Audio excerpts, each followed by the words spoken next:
This is Teach Me to Dad. I'm Kurtis. Really glad you could tune in for this episode. This episode's a real cool one. I'm chatting to a dad called Jaime Beveridge, and I really enjoyed this. I got to soak up what I deemed some areas of expertise that Jamie's has. And so we talk about motivation, talk about belonging, talk about encouraging and building up. You'll listen to the episode and get a sense of why I think he's a bit of an expert on those things, or brings an expertise that I think that's a strength that there's lots to learn from. And I did learn lots from this, and I trust you will too. Before I get into this episode, I wanted to flag two things. One, I think it's okay. The audio may not be tops on this episode. There's one of those ones we recorded on like a super rainy day. Had to make it work. But the other one, I've been loving hearing your feedback on the podcast, and so I'm in plans working on a second season for this. And so what I've done is I've actually set up a crowdfunder. What is it? GoFundMe. A GoFundMe page with just a little goal to just put some money towards marketing to reach Christian dads, particularly through Australia, who are outside of my circles and friends of friends circles, to get the word out a little bit wider. So if you reckon you could chuck anything towards that and you want to get behind something like this, it'll go towards getting this to the ears of another dad. My hope is that there's dads out there that could be in a smaller community, smaller church, part of Australia where they just don't have the peers to, at the same stage, to be able to think, what are they doing? What are they doing with their kids? How do I go about raising my kids? I'm hoping that this kind of medium is an encouragement, generates ideas, motivates people to think thoughtfully about how they can raise their kids in a way that honours Jesus and helps their kids learn about Jesus. So I'd love to get it out a bit wider. If you want to get behind this, like, my goal's $200, like just a something to get it a bit wider. So if you can throw $10 towards that, well, that'll actually go a long way in this kind of marketing thing to get the word out, and the right kind of person, when they see it, they'll see if it's up their alley. So that's there. The link will be in the show notes for this episode to the GoFundMe. I think that's about it. Enjoy this episode. Jamie's a cool dude to talk to and just real enjoyable. So I hope you enjoy being on Flying the Wall on this one. Jamie, teach me to dad. Teach me to dad, I am a dad and I need to know. Teach me to dad, I'll never learn this by myself. Teach me to dad, I am a dad. Jamie, awesome to have you. Thanks for coming to chat on the podcast. It's great to be here, man. Looking forward to spending some time and having a chat. Yes. So I wanted to start by giving people a bit of context, particularly from me to you, right? So I've been thinking about this, and I trace things back. I think back to when I was playing rugby in high school and you came to be like a trainer for the team. Yes. Yeah, I got roped in because I was dating the coach's daughter. Yes. And coach's son was in the team. I reckon it was under 15s and 16s. Yep, that would have been right. Years. You played twice. I remember you scoring a pretty sweet try on the wing one year. I know the one. It would have been the only one. I think the crowd went wild because it was good. It's got a try. That's right. But I do remember that. And you were doing, like, was it judo? Judo. Judo as you well. were fit, man. Yeah, but, that was a peak performance zone for me. And so my job was just to, like, run water and do Tuesday night training, and I loved it. You thrashed us. Well, so I remember it. It was a significant jump for the team in workout. It was big stuff up the skillion. It was tires and ropes up the skillion. Heaps of push-ups. It was dudes spewing because they'd never been pushed this hard. It was unreal. But awesome team vibes. I grew up just playing soccer and knew nothing about rugby, and kind of married into. I was the boyfriend at the time, but a rugby family, but really loved it. It was so cool. Yeah. And one time I remember I got sent to the judiciary because I was I ran on I can't remember who got hit, but one of our guys got badly hurt, and I was doing some sledging, and the ref heard it. But yeah, so interesting couple of years, but heaps of fun. Yeah, And yes. if you were, how old were you then? 15, 16? Yeah, around that zone. I was a teenager. I was a bit older than you, or early 20s, something like Yeah. that. Yeah. Well, I remember the dudes at school, everyone just had a man crush on Jamie. They were like, oh, Jamie, just that older dude, just that little bit dude, older. Yeah. just like the coolest dude in town. So yes, that was the first connection. And then, just in lots of spheres of life through church and gym things and fitness things and all these things. So, but a few things that I've noticed from them, which is why I was keen to chat to you, is I reckon there's been some unique strengths I see in you that I think flow into parenting. And so I want to pick your brain. Let's do it. So get ready to hear some nice things about you. Seeing you in like personal trainer phase, gym membership zone, right? Here's some strengths I saw that I think you're really good at your job. I think very highly of you. But there's some things in that I think have a link to parenting, which is why I wanted to talk to you as a dad, right? And here's some of them that I see that I'm keen to pick your brain about. Creating a sense of belonging and like we're a part of something together, I think is a strength that you bring to things and you include people in and all that stuff. I'm interested in your thoughts on how people get motivated being as a trainer and how that flows into your kids and helping them push goals and things like that. And I think of you, this is a heaps funny one. I think of you as a jock who uses his superpowers for good. Okay, there you go. Oh, I don't know if that's a Now that's compliment not. or a burn, I don't want but- to put you in a box too much, but like you're a I think you exude a little bit of coolness that if people didn't know you, I reckon they'd be at first instance intimidated. But I've seen you in group settings and you very much try to build others up, get to know other people, get them to feel like they're awesome and they're a part of something. And so there's something like, as I can think, a jock that uses their superpowers for good. There you go. That's cool. I'm okay with that.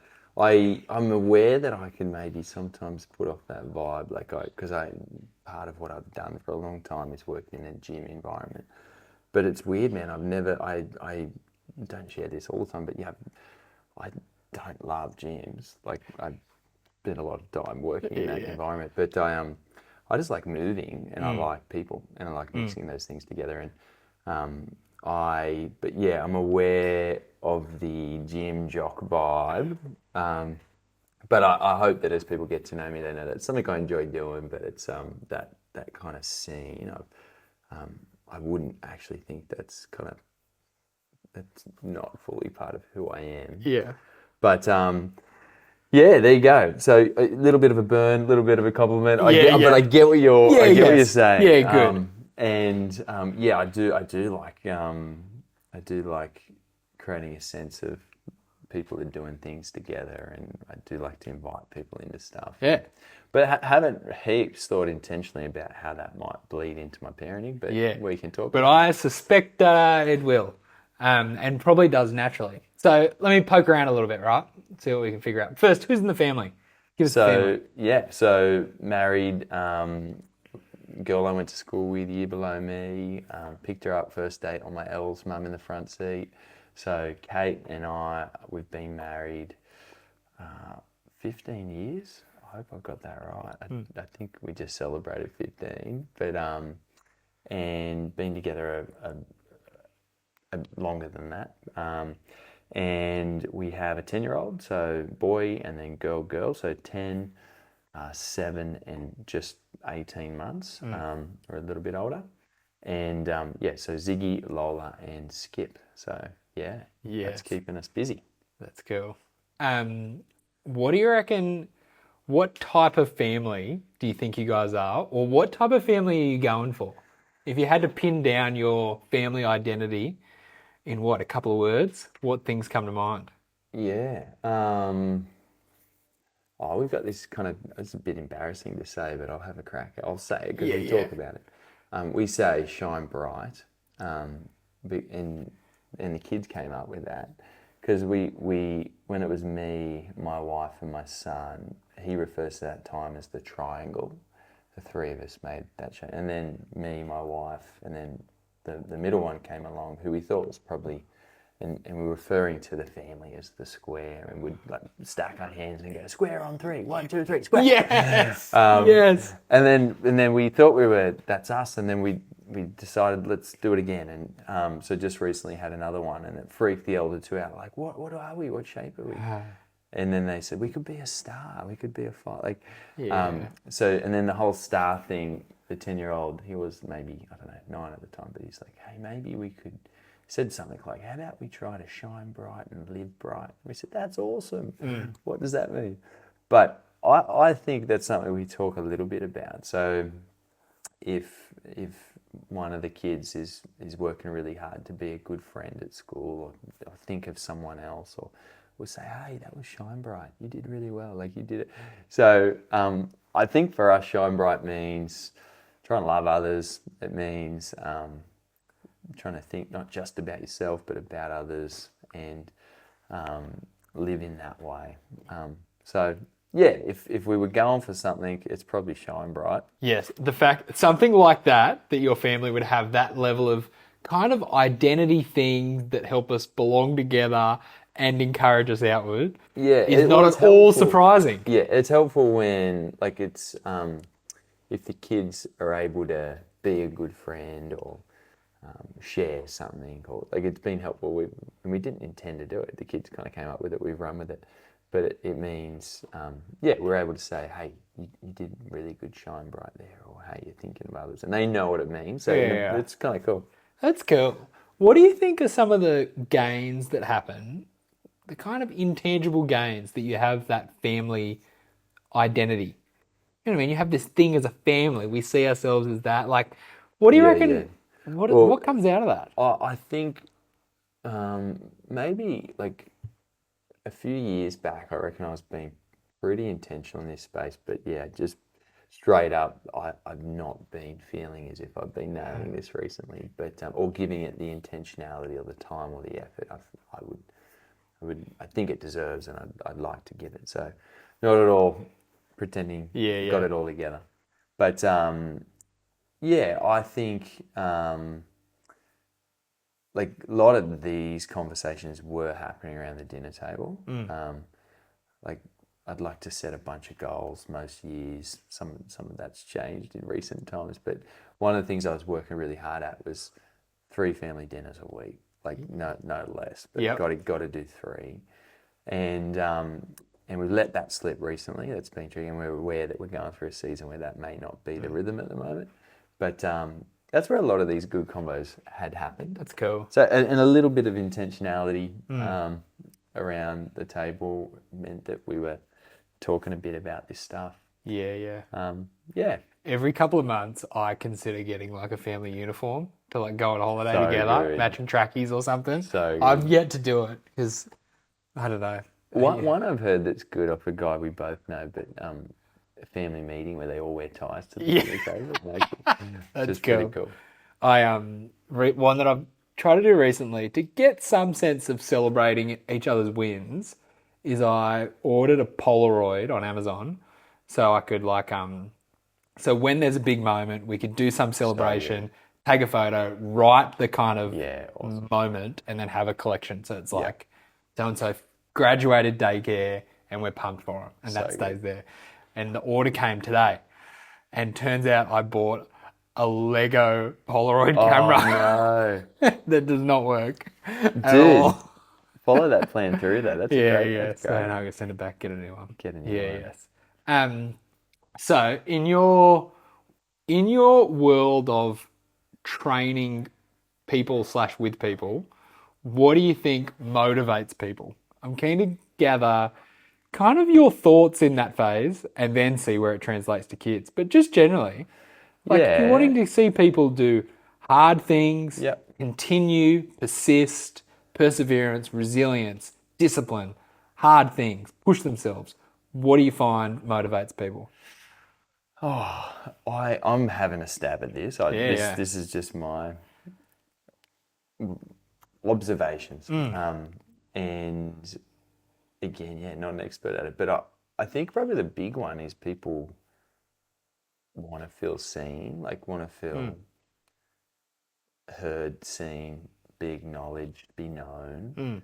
And like you just said, like perhaps be celebrated or have someone else show interest.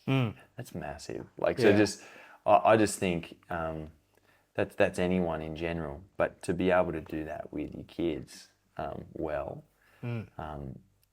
think is pretty hard. But like often it's the little things that can have a really big impact. So showing an interest, catching them doing the right things and really making much of that. Those little things I think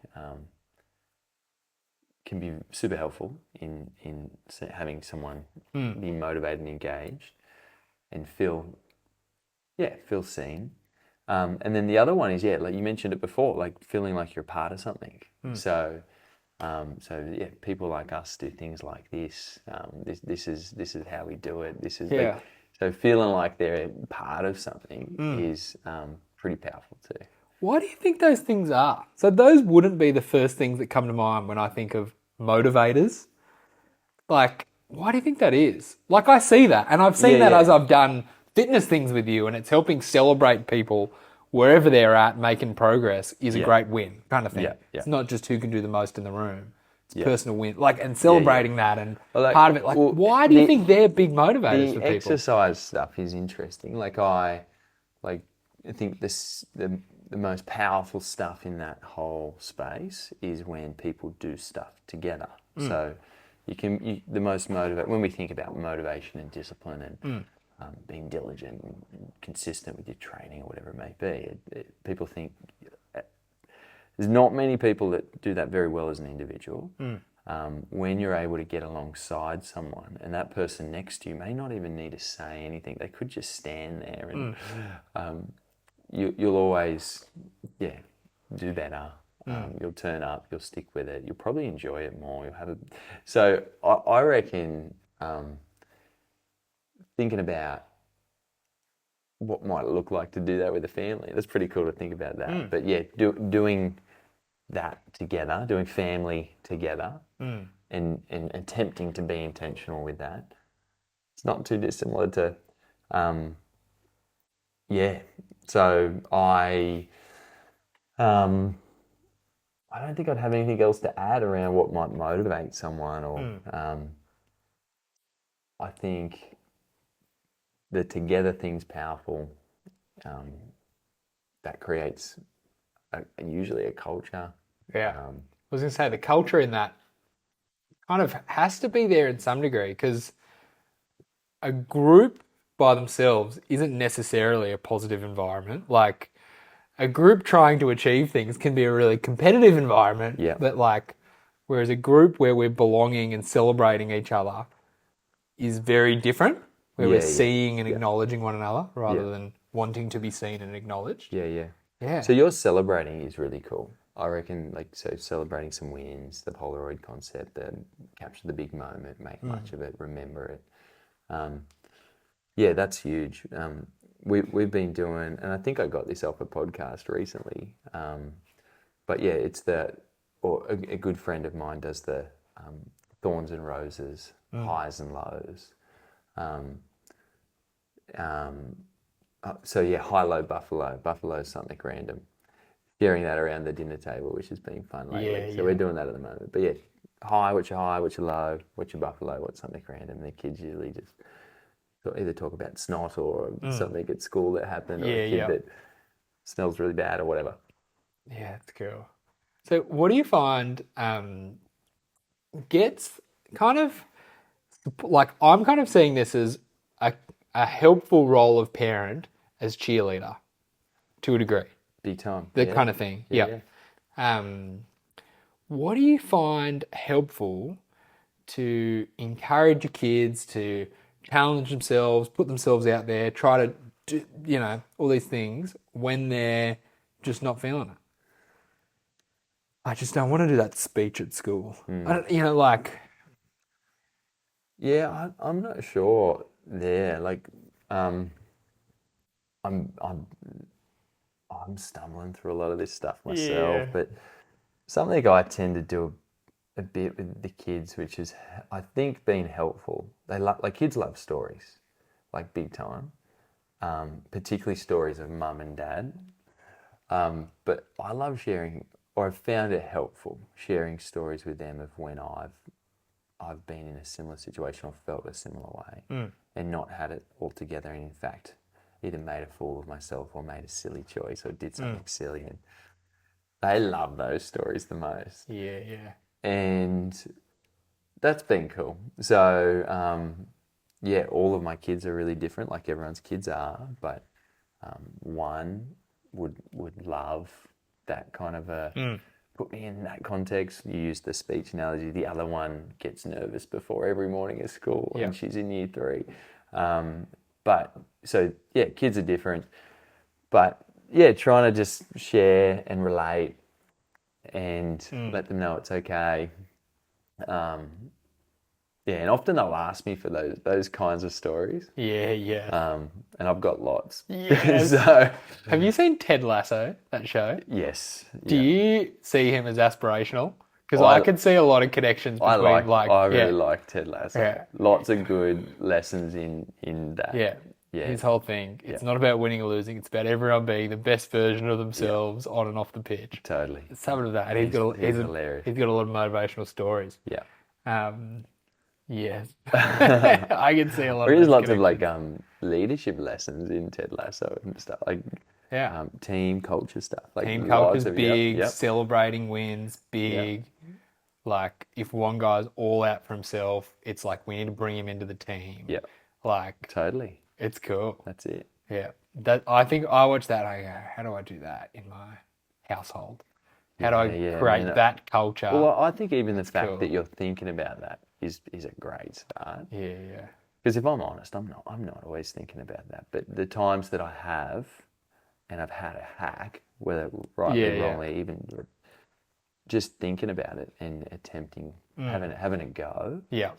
Whether it's you rock up, you get your family uniform, you have a crack at the Polaroid but buy the wrong one. Or the fact that you're thinking into that and having a hack, it's good. Yeah. No, it's cool.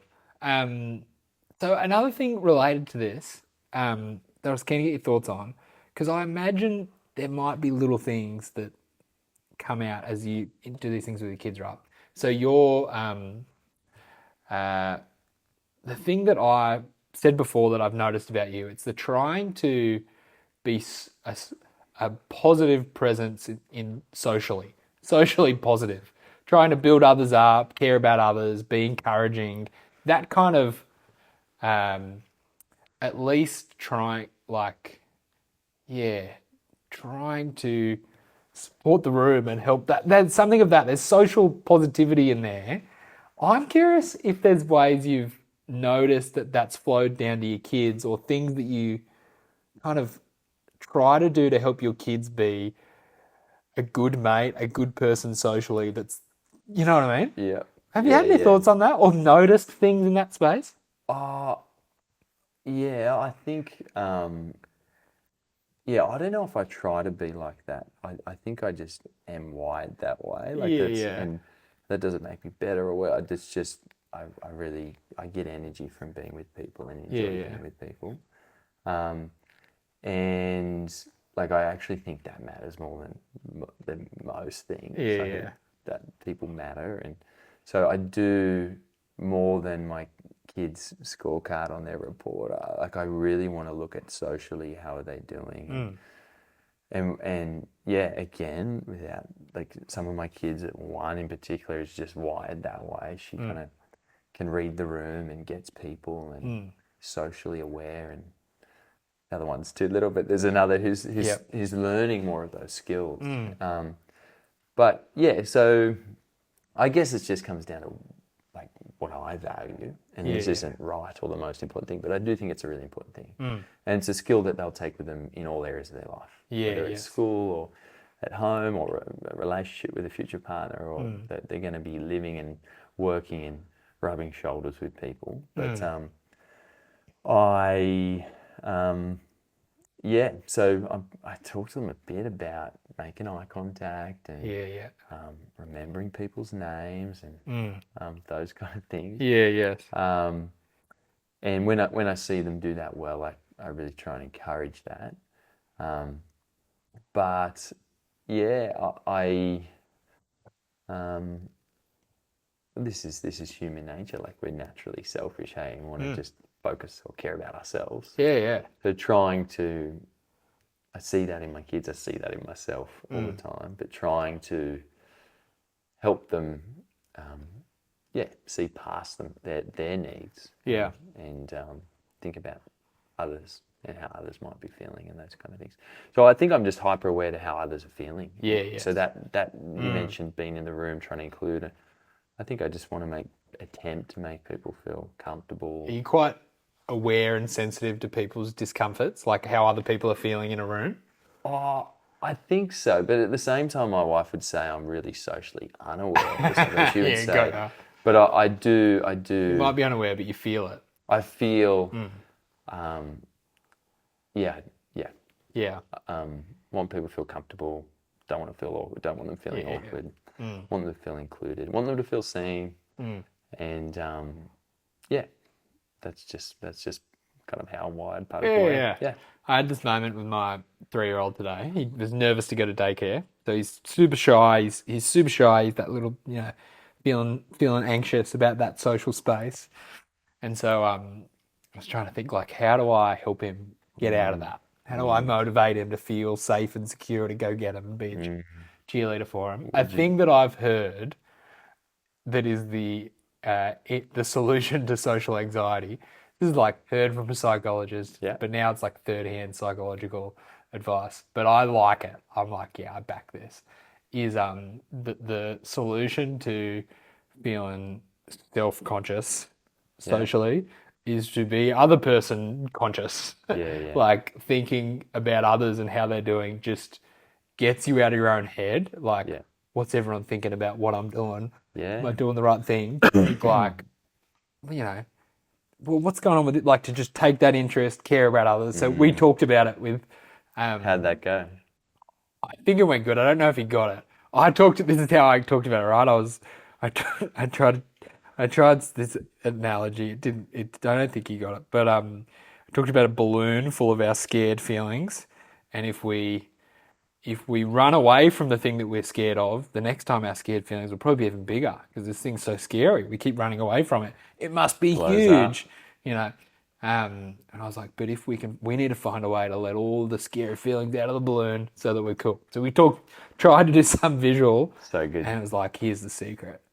You need to figure out how to be kind, how to find ways to be kind to other kids. So you're just thinking about them. You completely forget that you're shy. So what could we do when we get to daycare to be super kind? Maybe we could give a toy to one of our friends. And he's like, immediately he was like, yeah. And he was thinking about that, and he's cool. That's and he got in there, and he forgot the plan. And he got in, and he was like, but the balloon I'm cool. I'm cool now. It's good. That's good. So there's some, But I do, I love the idea of, it's that thing, this helping my kid be a socially positive presence that cares about others. Yeah, man, that's something I'm want to figure out how to help my kids do. Get your catchphrase. Get your pithy little...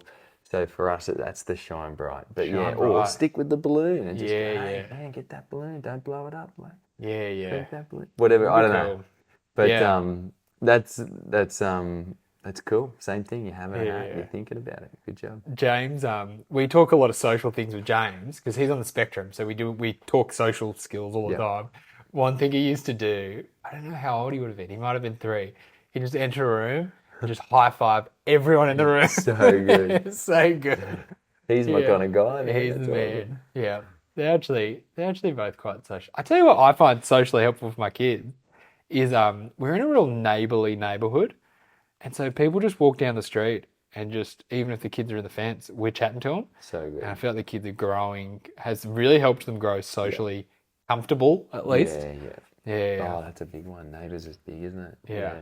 That's good. Yeah. So cool. Yeah. Oh, that's cool stuff. Man, I'd love to just. There's these subtle things, right? That you like. Even talking to you, you're like, I don't know. I haven't put much thought into it. But we've got this catchphrase, and Oh, yeah, isn't it yeah. interesting how just some Well, things naturally form in households yeah. like that? But that's super fitting to, like, what I found fascinating, right, is that your son came up with this thing Yeah. that I think perfectly matched my things about you at the start. Isn't that? He There, came that? up with it. We ran with it, Yeah. and yeah, like we sketched our names in the concrete driveway, and we drew a star. Like Yeah. it's, I'm always going through seasons of I want to get some ink. I want to tattoo my body, and if I did, probably somewhere on there. star. The reason I haven't is because I probably wouldn't stop. But there's probably a star in there. You somewhere. get a star with a J and a K and a Z Yeah, at all the and points, that kind of symbol's thing. Yeah. Here's the life we want to try and live, and but yeah, the kids get that, which is pretty cool. And we don't talk about it heaps, but we do, yeah, talk a bit about. We talk about it actually, more than I'm probably aware. Yeah. But yeah, What things for you personally do you find most motivate you in being a dad? Being a dad takes a lot of digging deep and a lot of. There's lots of moments that you've got to. Something that's always been really helpful for me, like, I'll try and connect it to the gym context. But if you're training with that really fit, super strong, like you want to train with the fittest dude in the gym, in the room, and if you're that guy training with that dude, you're gonna get really good results. Like you're gonna be pushing, working hard to keep up. And so in a similar, like, I've always just had a real appetite to hang out with like epic dads, and usually they're just like a little bit ahead of me. So and sometimes a lot ahead of me. So an analogy I had that was helpful for me, kind of four dots. I'm using my hands to talk a bit here, but the furthest dot, like that's someone maybe 20, 40 years ahead of you, and there's a kind of a dude below him. That guy might be a little bit. So for me, and then there's a dot, and there's next to that dot is another dot, and that's you and a peer. So that's someone else, and then there's a dude below you. So that represents, all right, there's four dudes. I'm next to the third dude, and that's my peer. And that relationship's a hard relationship, I reckon. So because sometimes they're a bit close, sometimes distance helps. But yeah, I hang out with a few dudes in their 70s, 60s, 80s, and I was working hard for a season to really try and get time with these guys. Sometimes it happens naturally. Sometimes I had to organise it and plan for it, and sometimes it would just happen. But so yeah, and they're dudes that I've pursued. So like pursuing older, wiser dudes has been a cool thing and a helpful thing for me. So yeah, and if I relate that to training with someone who's stronger or fitter, I find that very motivating and helpful and inspiring, because I hear about what they're doing, or habits, things that they've tried to implement or build into their life with intentionality around how they might love their wife, love their kids, how they tie their work and all those things in together in this fast-paced life, to kind of look back in their 80s and go, oh, I'm really glad I was able to live that way. Yeah. So yeah, that's been really helpful for me. That sounds great. That sounds like the kind of thing that someone should just sit down, talk to all those dads, record them, so that we could all There you go. learn that. That's it, man. You're doing it. No, I say that because you're saying that, and I'm going, man, you're doing it in a safe way. like speaking my language. Because I would consider you a peer, but the peer one is hard. It's hard to have these conversations, but to listen on a podcast, great idea. But it is I don't know, it's a bit easier to try and get time with someone where there's a little bit of distance. So I'm nearly 38, but there's some dudes who are kind of 10 years ahead. Yeah. I love hanging out with them. The kids are a bit older, and they've made a bunch of mistakes, and they're able to share lots of helpful things. Hey, don't trip over this one. I've tripped over it a few times. Yeah, Just yeah. watch out for this. And then the older dudes, they've just Yeah. blown out more birthday candles, done Yeah, more yeah. life. And one of the things, the only rule with that whole model that was shared with me was you had to have someone underneath you. So you can't just Yeah, take. yeah. You actually have to. Who are you intentionally investing in? Who might be not quite at your life stage? Yeah. And how might you invest in them? Yeah. So that was the only rule. That was the only No, that's catch cool. with that model. But that was a really helpful model. It is good. Like, it's that I find, and as I talk to different people, exactly like that, everyone's got things about them that they're modeling that are areas they've really grown in that I haven't. Like, I do think about it with just my friends around me, and I think, yeah, you're reflecting Christ in a much stronger way than I am. And I feel like I think about it and I go, yeah, you're reflecting generosity.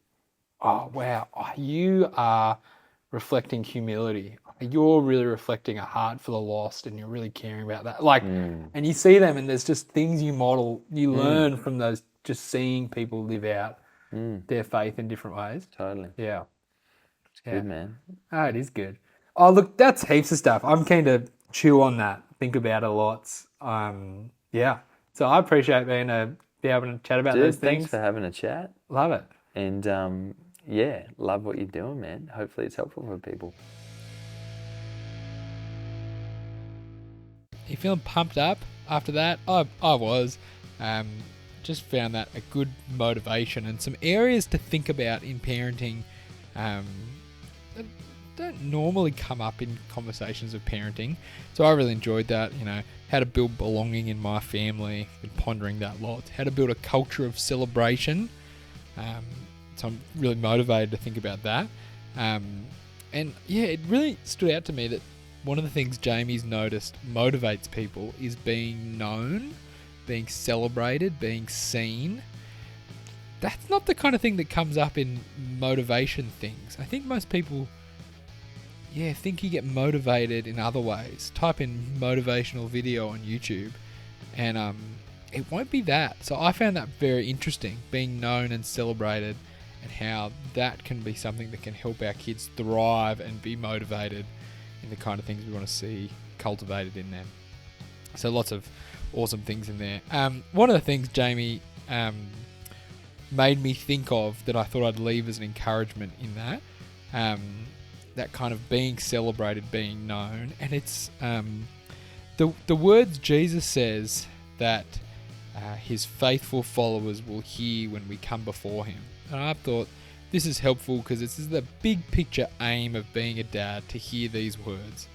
The words of Jesus when he says, "Well done, good and faithful servant.